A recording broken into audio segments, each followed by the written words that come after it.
Assalamu alaikum, dear viewers. Welcome to my channel Spiritual Insights with Dr. Ahmad Raza.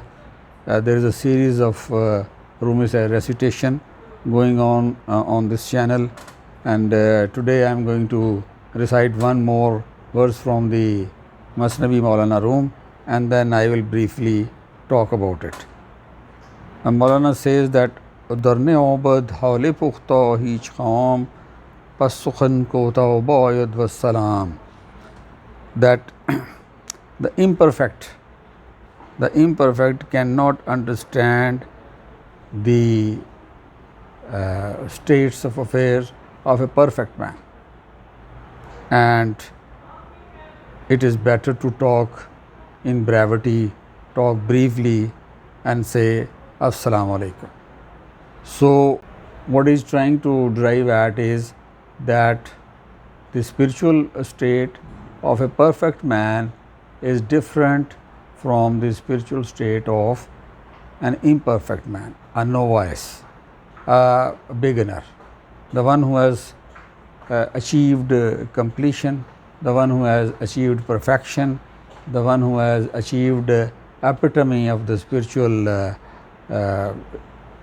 method and spiritual realization is entirely a different person from the one who is without it.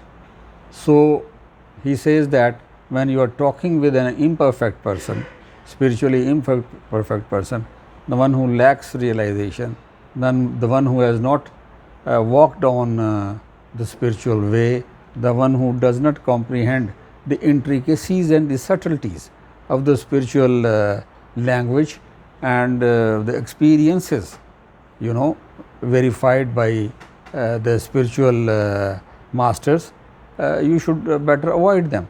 Say peace be on you, avoid their company. You should not argue with them, you should not get engaged with them. This you can say this dialectical relationship between the perfect and the imperfect can be observed in other spheres of life, in political life, for example.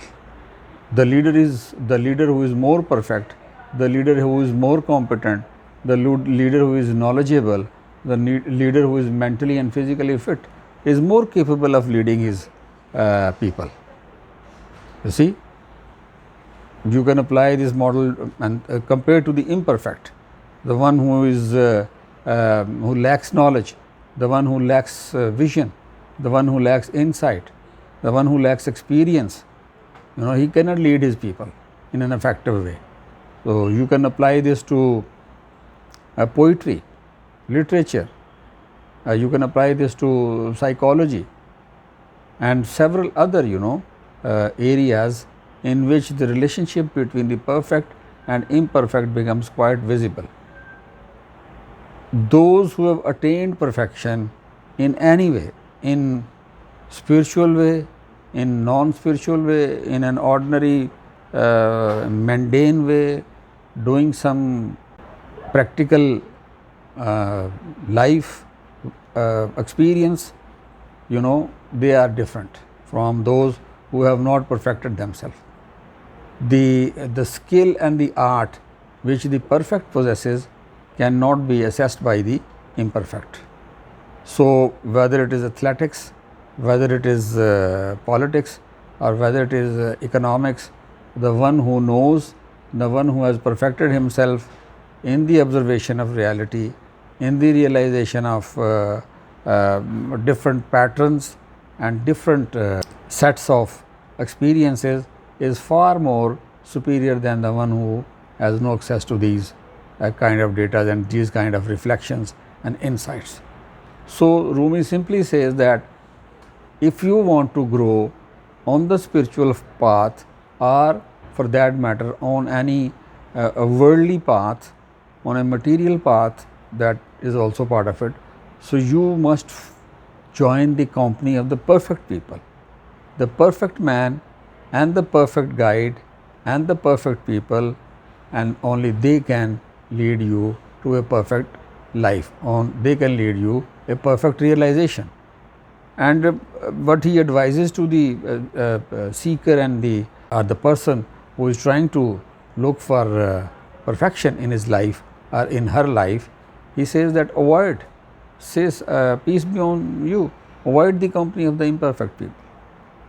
So it is a very evident truth that the people who have achieved perfection in their life are quite different from the people who have not achieved that kind of perfection in their life. So that is all for today in Rumi Recitations. Thank you very much.